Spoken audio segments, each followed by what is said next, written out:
Hello and welcome to the viewers of this video. This is the Orange Fan here, bringing you another entry for the episode Recap and Thoughts category. This video will be dedicated to the A segment of episode 10 of The Loud House, Hand Me Downer. We begin this segment with Clyde seeing a bike that Lincoln recently received. It's pink, has a basket in the front, and has streamers or ribbons, whatever you want to call it, on the end of the handles. Lincoln says it's a hand-me-down he got from Lori. And he proceeds to explain that hand-me-downs are to be expected in a large family like his. And we see a series of flashbacks showing other hand-me-downs he received from his 5 oldest sisters.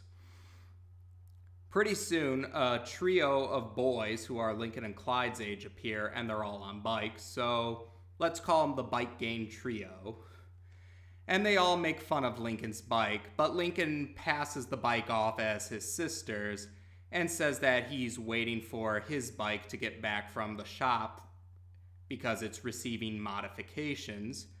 Liking the sound of this bike, the Bike Gang Trio want to see it for themselves, and they tell Lincoln to bring it to the park where they'll be waiting once it's ready.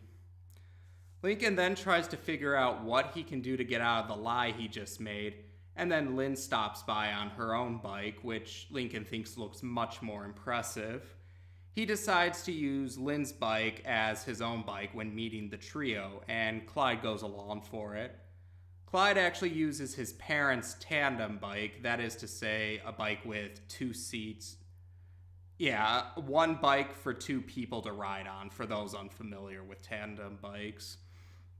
When they arrive at the park, the trio are impressed with the bike, and they even offer Lincoln the chance to join their group as their leader. The 3 boys reveal their biker code names to be Papa Wheelie, Flat Tire, and Rusty Spokes.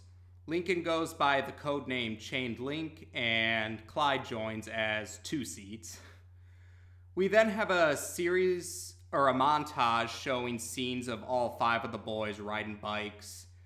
But then eventually, after their latest escapade, Lynn's bike has been stolen, and Lincoln doesn't know what to do, especially since he fears what Lynn will do to him if she finds out that he lost her bike or was in a position where her bike got stolen by someone.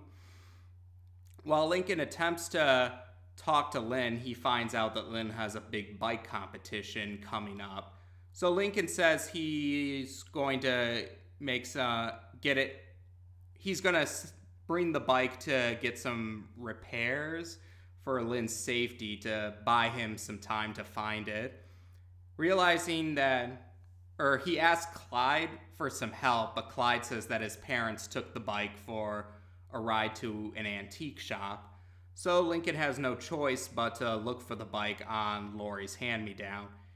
And the people that were once fawning over the bike during the earlier montage, like a big motorcycle guy, a farmer and his hog, and a group of cheerleaders, are ridiculing the bike.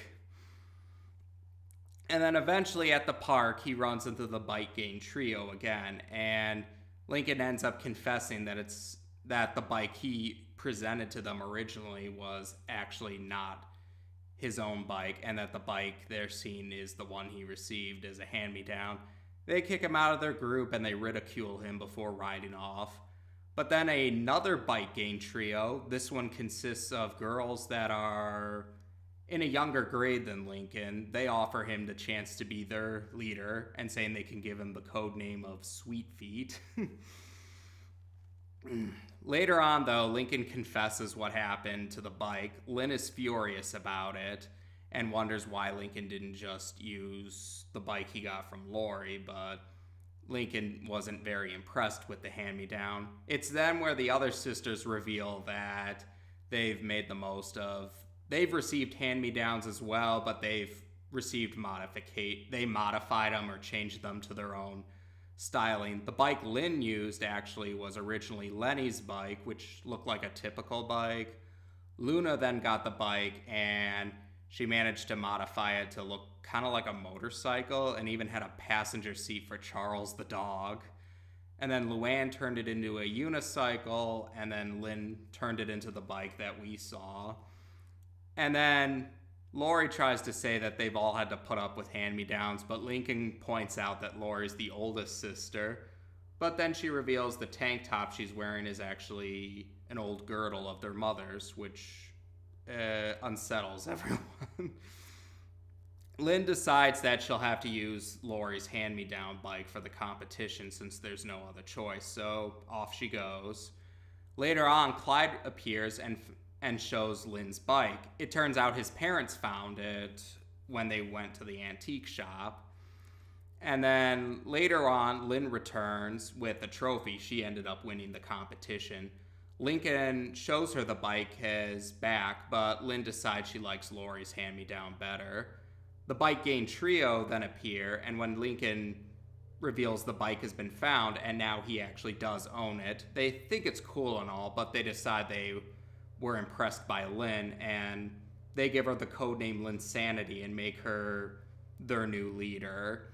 And now they're fawning over Lori's new bike, or Lori's hand-me-down bike, now Lynn's bike, when they originally criticized it when it was with Lincoln. After the Bike Gang trio leaves with Lynn, Lincoln decides he had his fun with the bike and hands it down to Lana, who starts to make some modifications for it. And that's where the segment ends. Now, looking back on this segment, this actually is a pretty good example of early installment weirdness. That is to say, something that happened earlier on in a show's run comes off as very strange when you compare it to the rest of the show. Its opposite counterpart is later installment weirdness, and maybe we'll get to cover a show or a franchise with that example, but that's neither here or there for the moment. But the case of the early installment weirdness involves a character, one of the members of the Bike Gang trio, and we'll go more into that a little later when this character returns in a prevalent role, so keep that in the back of your head for now. As for the segment itself, it was kind of just there for me. It wasn't really one of my favorites, but I didn't really dislike it either. It kind of was just there for me, and as the lesson for hand-me-downs, that definitely is something that does make sense for a larger family. Like, I guess I had a few hand-me-downs from my older brother, but not really to the same degree as I imagine a family as loud or as large as the Loud family would have. But the idea of how you make use of things, it's a good idea, though at the same time I can understand how some people pointed out a few flaws where they could have avoided some of the problems in it. Like, Lincoln could have just asked Lynn if he could borrow the bike whenever she wasn't using it, or it probably would have been a good idea too if Lori or any of the other sisters might have gave Lincoln some tips about how he can modify the bike or what have you. So I guess you could say this was also an example of how poor communication causes problems. But yeah, I didn't really have much of an issue with this segment, but it wasn't really one of my favorites either. It was just kind of there for me. So other than introducing a character whose relation with Lincoln is, or his dynamic with Lincoln is different compared to how it was here, and there wasn't really a whole lot else to talk about. And as expected, we'll be covering the B segment next. Take care, and until next time.